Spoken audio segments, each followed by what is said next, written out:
It's not about trying to establish blame. It's about trying to figure out what we can do together. It's important to remember that problems escalate when they're not dealt with. We don't use it.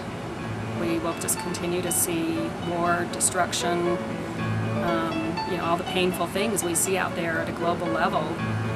And not just at a global level, but in families, in schools, in communities, when people aren't resolving conflict in a peaceful and productive way.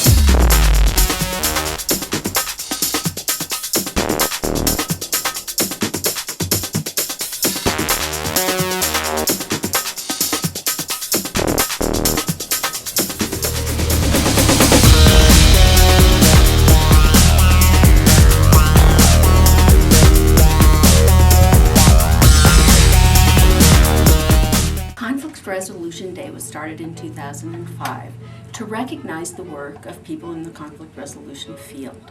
It was also started to raise awareness. People don't know that they can get assistance and help from professionals in conflict resolution. It's really exciting. This is the first year that we're having Conflict Resolution Month, and that's exciting because we have more time throughout the month to really instill some of those tools, teach some of those methods to schools, legislatures, workplaces, so that we can teach families as well some of those techniques. And it's not just limited to one day. If we can increase that visibility, then we are making more progress in a more civil Colorado.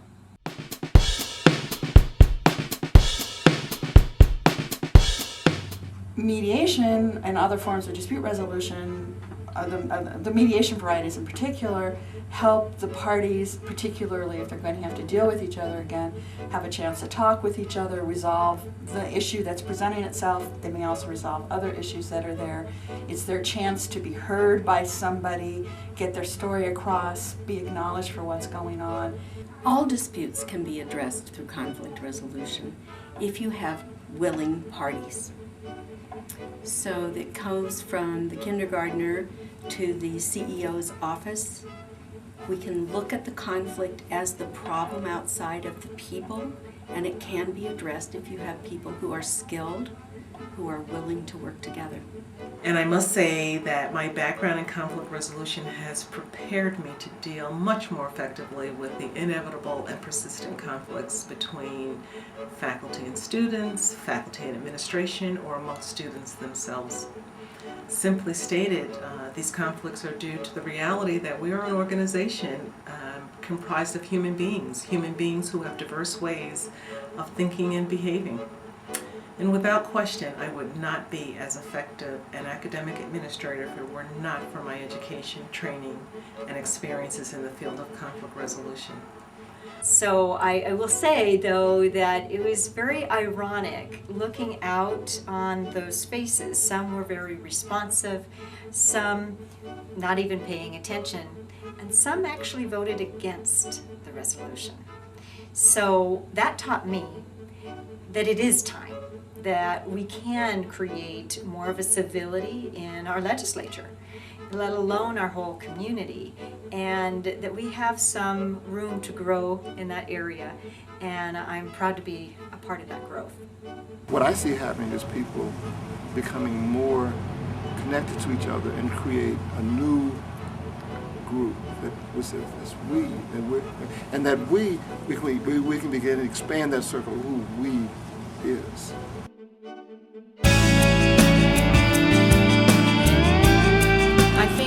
Awareness, education, and if there are specific community service projects that they can get involved in, those are all avenues that would be appropriate for Rotary clubs. There's all sorts of opportunities out there. There's not only, there'll be local presentations out there. The people who are mediators and conflict resolution professionals are invited to set up their own programs or go to the groups that they sometimes work with or are members of. The synergizers who come to a particular meeting have full responsibility for decision making for that day. They don't ever have to come back to a meeting. We have people doing events who've never been to a planning meeting. They don't need to. They simply need to celebrate. There are people out there touched today by domestic violence, by conflict in the workplace, by conflict on the playground. And this is the month that people can participate in peaceful programs, in programs that can teach them how to live with each other despite similarities, despite differences, and really come together for win-win resolutions. We encourage people to do whatever is their own essence of participating in civility. Write a letter to the editor if you like. Talk to a neighbor you've had trouble talking to. Call up that member of your family who you really haven't talked to for 10 years and invite them to have a conversation. It can be a facilitated conversation with a mediator. Some way, try to use Conflict Resolution Day to move you along in your own life, in your business, in your community.